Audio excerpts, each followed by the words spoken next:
Hello everyone, my name is Rainy Ching and I am a Senior Research Fellow at Harvard PGSSC. Today I will talk about how to write a peer-reviewed paper, and this will be the first part to a two-part lecture series. Our learning objectives are to learn how to get started with writing a paper, how to choose a journal, and also what are the general tips with writing a manuscript. After this, we will learn about the different sections of the manuscript, and we will talk about the key aspects that will go into each of the section.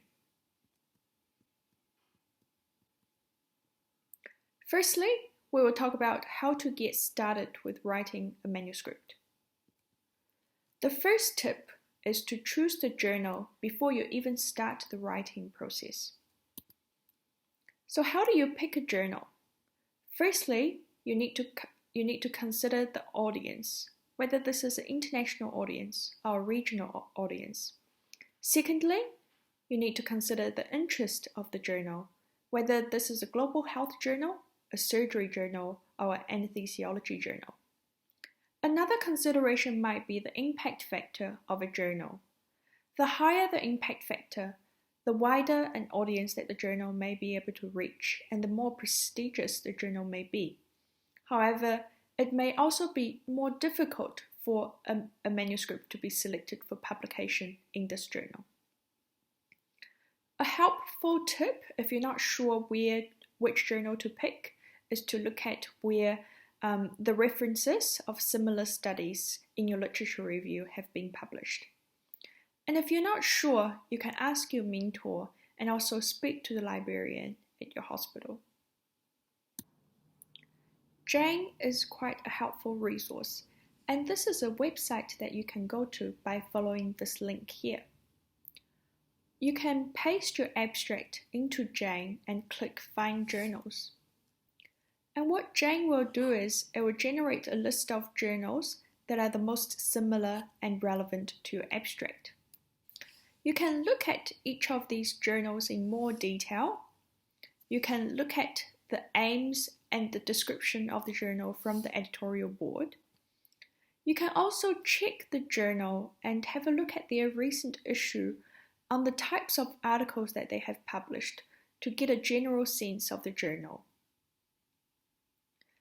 Other important things to check would be whether there is a publication fee associated, whether the journal is open access, or whether people may need to pay to read the journal, which may limit the audience of the article, especially audience from low and middle income countries. Once you have reviewed the list of journals that are generated by Jane, and once you have picked the journal that you would like to target, you can print out the guideline of the authorship guideline of the journal, and this can help you to write the manuscript. The second tip is, before you write the paper, always clearly follow the guidelines and the directions of the journal. Once you have printed out the authorship guideline, make sure you read it sentence by sentence from front to back so that you know what the requirements of the journal is. The third tip is write to your main message in the manuscript. So when editors review your manuscript to consider for publication, what are the things that they are looking for?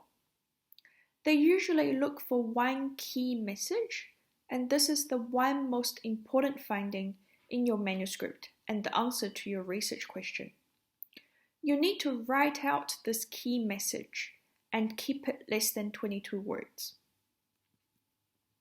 And this key message would essentially be a thread that ties your paper together from the beginning to the end. The key message should appear in the title. The title can either state the message or state a part of the message and anticipate the rest of it. The message should appear at the end of the manuscript in the conclusion section of the manuscript. It should be the first sentence of the discussion section, and also it should be at the conclusion of your cover letter. An example is, In this paper, the key message is that antiretroviral therapy amongst tuberculosis patients in Kenya can lead to a reduction of HIV-associated excess mortality. So we can see that this message has appeared in the title, and this has appeared at the end of the abstract in a slightly different way. And the same message has appeared in the first sentence of the discussion, again paraphrased in a different way. And I will leave you to pause the lecture and to read the words on the slide in more detail so you can see how the same message acts as a thread throughout the different parts of the manuscript. And now I just want you to think about what is your main message now that you've done your research project and now that you've analyzed the findings. And I want you to write this down and use this to guide your manuscript writing process. The fourth general tip for writing manuscript would be to write concisely and also clearly. Writing concisely means that everything should be short. The words should be short. The sentences should be short, meaning that there should only be one idea per sentence. The paragraphs should be short, and there should only be one topic per paragraph. And the publication itself should also be short, normally less than 3,000 words, meaning only one message per publication. Writing clearly involves minimizing the use of jargons and use simple, familiar words, and avoid unnecessary words. For example, instead of saying, "It is the case that," you can simply say, "This has happened," or "This has shown this." It's good to use active voice as much as possible and avoid passive voice. And be careful with emphasis words such as really, very, or highly, as sometimes they can seem a bit too colloquial and too casual for academic writing. If a message is too emphasized, this may also not be justified by the results of the paper, and it can lead the readers to question the validity of the conclusion of the paper when too many emphasis words are used. Academic writing is normally quite careful and more nuanced. Another thing to pay attention to is the use of different tenses.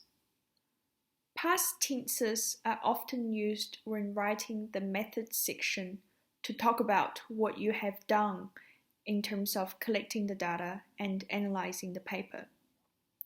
Past tense can also be used in the result section, for example, saying that our result showed this and that. However, present tense can be used for more general statements in the introduction or in the discussion section. And if you're talking about general findings of the paper that may be applicable to other studies, or if you're talking about future research directions and future policy implications, then present or future tense may be appropriate there. The fifth tip is that when you're writing a manuscript, you're not writing from the beginning to the end. You're not starting with the abstract and then the introduction and ending with the conclusion. It's good to know where you are going and work backwards. And with this in mind, a recommended order of writing is normally to start with the most important tables and figures that show the key results, and then write the text in the results section. After this, you can talk about the validity and the implication of your results in the discussion section. After this, you can frame the paper by writing the introduction and the methods. At the very end, you would write an abstract, which is the summary of the entire paper to tie everything together. and then you could add your references.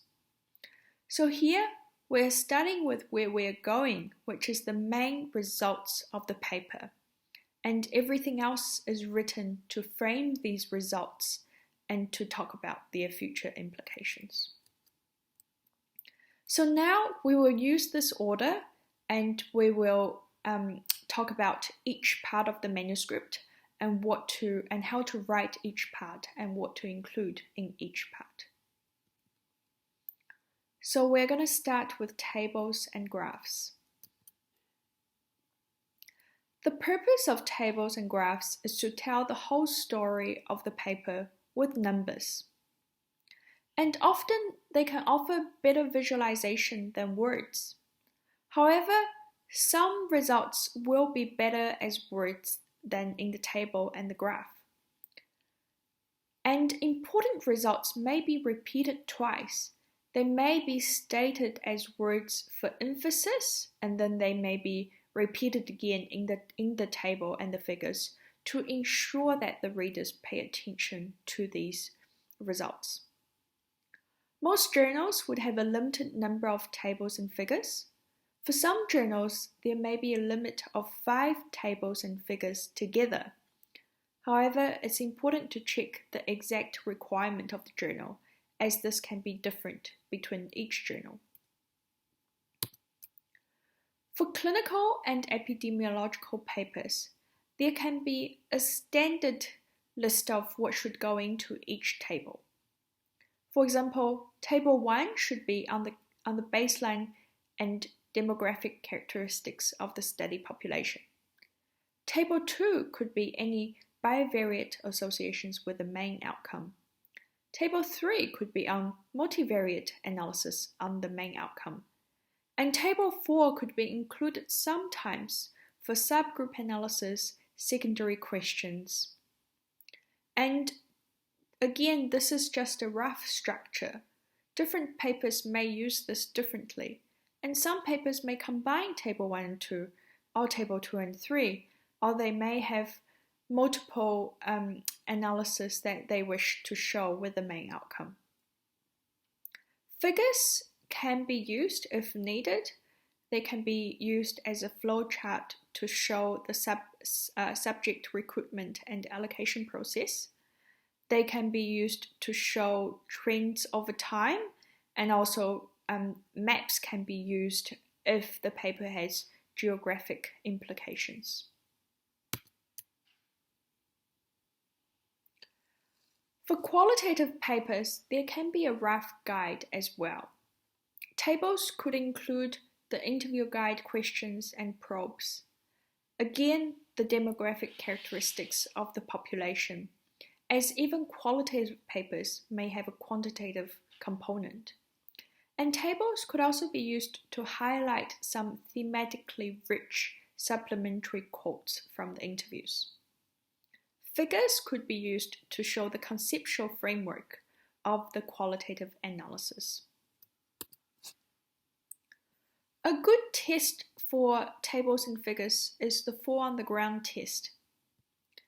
And this test works this way. If your tables and figures fall on the ground and if they just appear by themselves without the rest of the paper, can you still understand them? If the tables and graphs pass those tests, that means whoever picks them up from the ground could understand the tables and graphs and write the whole paper from them. Therefore, this implies that the tables and figures should be self-sufficient. They should contain enough information in itself in order to allow for its interpretation without the rest of the paper. In order for this to happen, the table needs to have a few key components.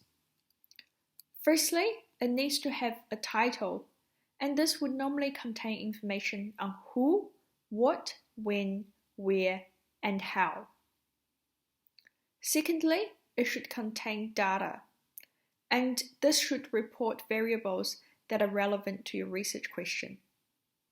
If possible, it's a good practice to make the denominator consistent for the entire column role of the table, so it is easier for the readers to understand and less confusing.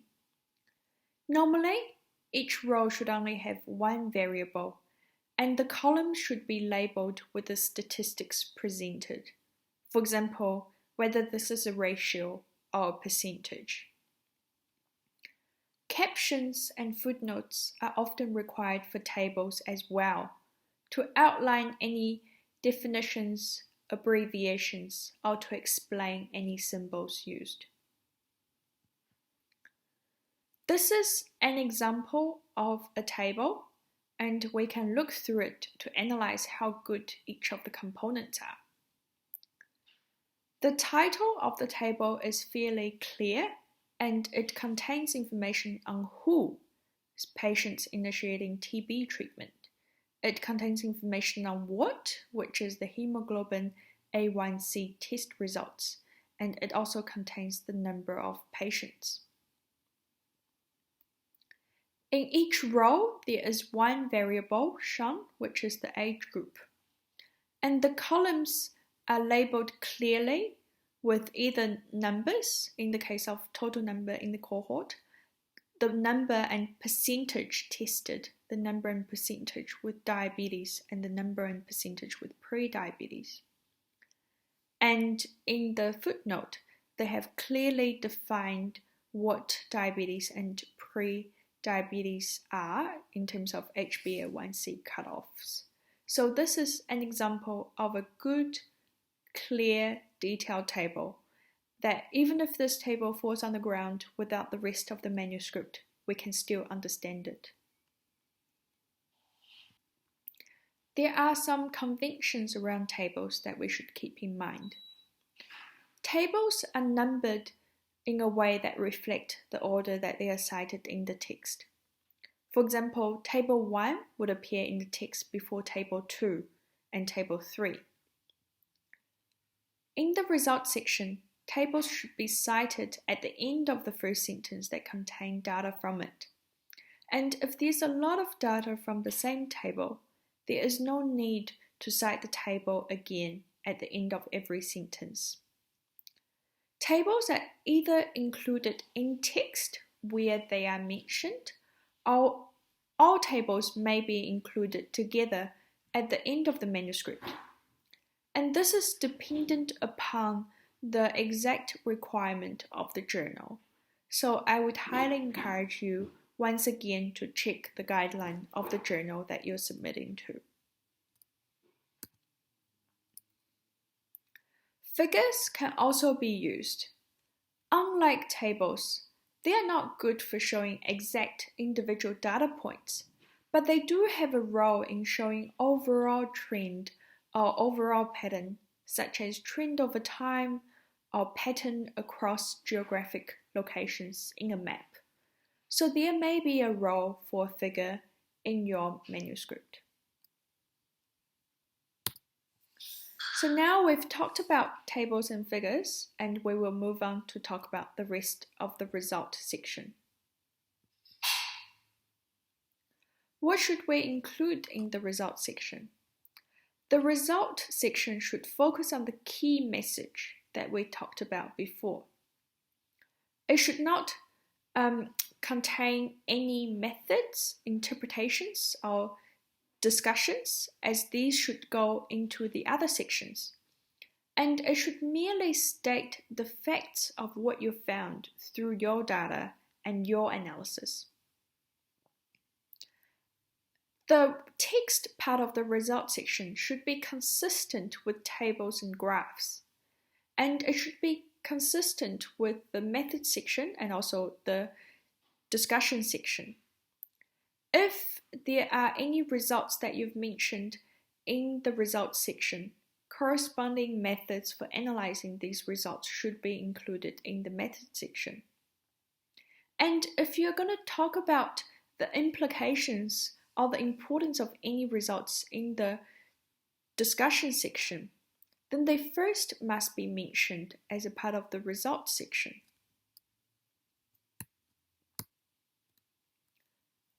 A decision that you have to make would be which results to put into tables and which results to put into texts.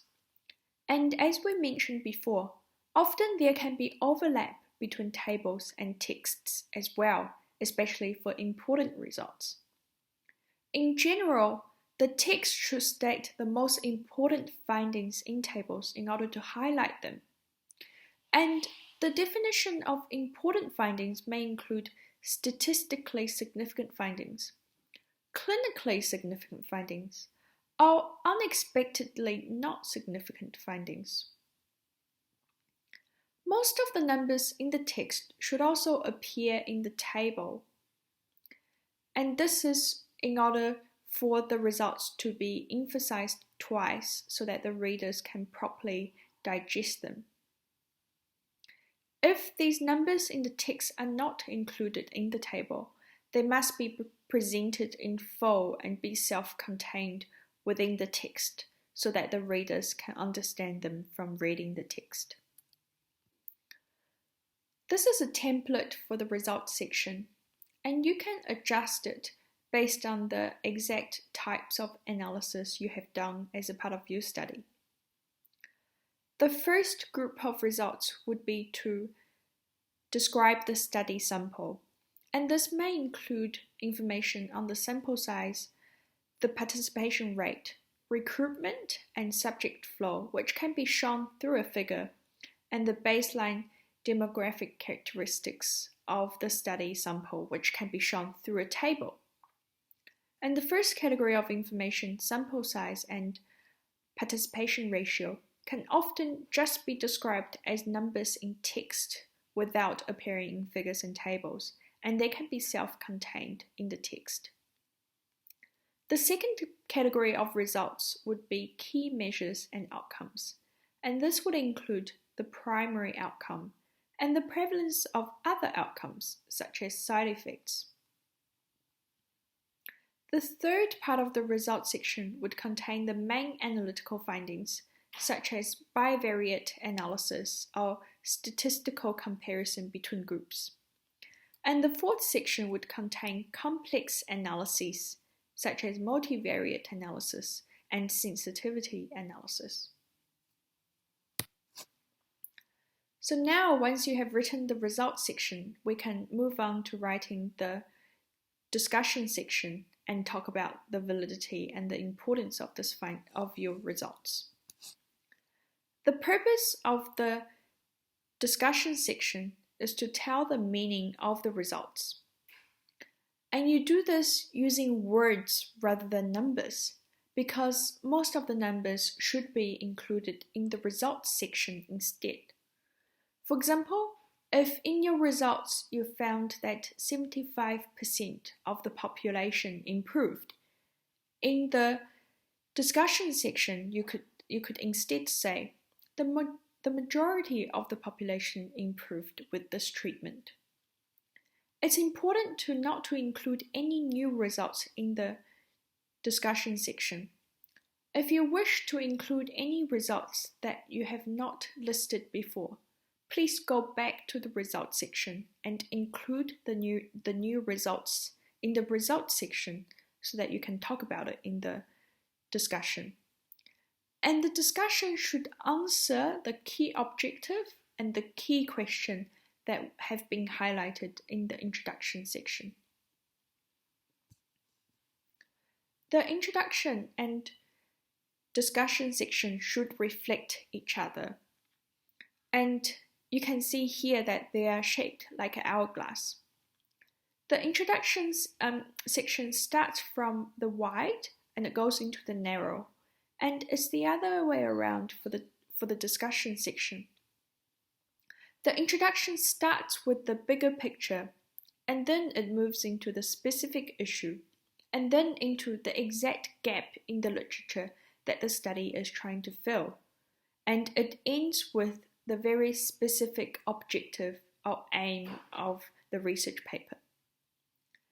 The discussion section starts with the answer to the research question that was raised at the end of the introduction section.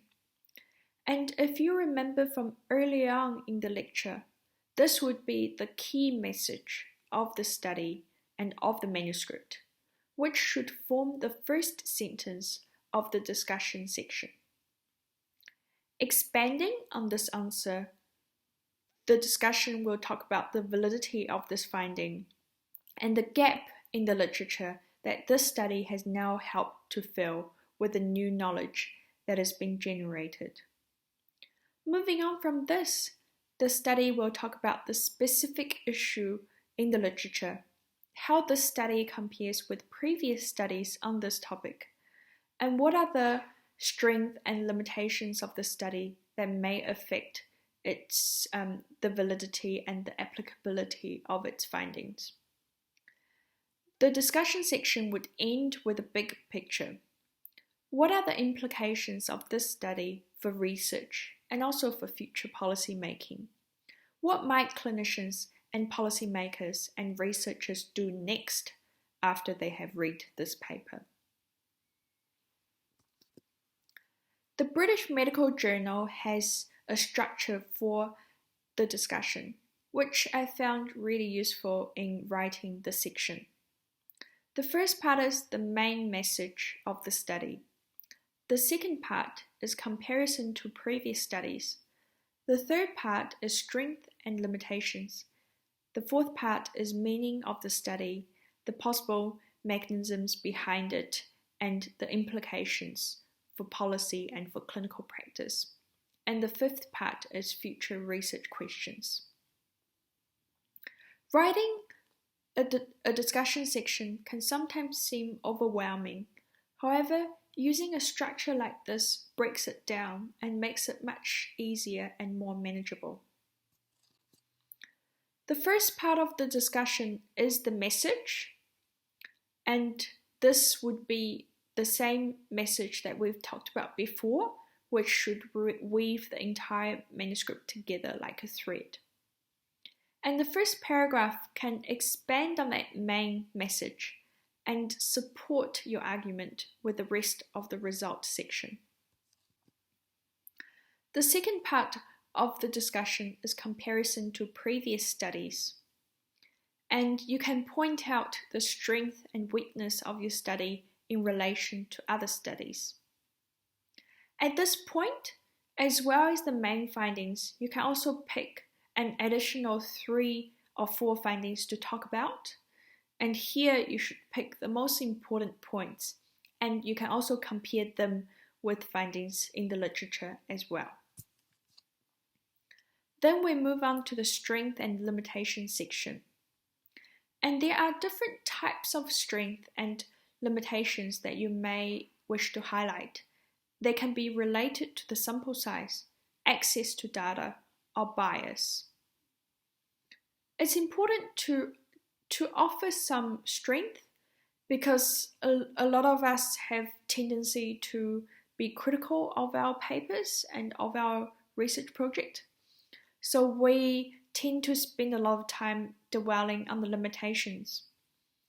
It's good to start with the limitations and to be honest and upfront with them. But we can also include some strength in the section to offer some redemption after we have confessed all the limitations of our study. The fourth part of the discussion is the meaning of the study, and this has a few parts. The first part could be the possible biologic mechanisms behind the study. What could explain the main finding of the study? And could the study shed more light on physiological, biological pathways, which we can look at in more detail with other studies? The second part of it is what are the implications for clinical practice and for clinicians? And the third part of it is what are the implications for policymakers? And a good discussion section would ideally contain all 3 parts and address implications in all 3 sub-areas. The discussion would end with talking about future research directions. What are the unanswered questions and what are the questions for future research projects? After we have written the discussion section, we can write the introduction section to mirror it. As we talked about before, the introduction normally starts wide and then it becomes more and more narrow, and it ends with the specific objective and research question of the study. This is a structure for the introduction which we have also spoken about before. It starts with a big picture, then it moves on to the specific issues, then the gaps in knowledge in the literature, and finally, how this study would fulfill that gap with its specific research question. So now we are moving on to methods. And this is a guide as to what you can include in the methods section. This could include information on the study design in terms of the study setting, time, location, ethics approval process. It could include information on participants in terms of their eligibility criteria, inclusion and exclusion criteria. It could also include information on the intervention, outcome, and data collection. Lastly, it should include information on the statistical analysis performed and the statistical software used to generate these analyses. Once you have written the entire manuscript, now it's time to look at references. You should check the requirement of the journal that you're submitting to on the number of references you're allowed and also the style of the reference, whether this is Vancouver, APA, or a different style. The good thing is that if you're using a citation software to help with your references, such as EndNote, RefWorks, or Zotero, most of the time it can change the style of the reference quite easily by changing the settings in the reference software. Once you have included the reference, there are only a few more things to do before your manuscript is ready. And this includes the acknowledgement section, which acknowledges all the people who have made contribution to this research who are not authors on the paper. It would also include a conflict of interest section to declare any funding or sponsorship that you may have from private hospitals. And lastly, you would create a title page like we spoke about in the abstract lecture. Therefore, in conclusion today, we've talked about how to get started with writing a manuscript, how to choose a journal, and we've talked about some general tips behind manuscript writing.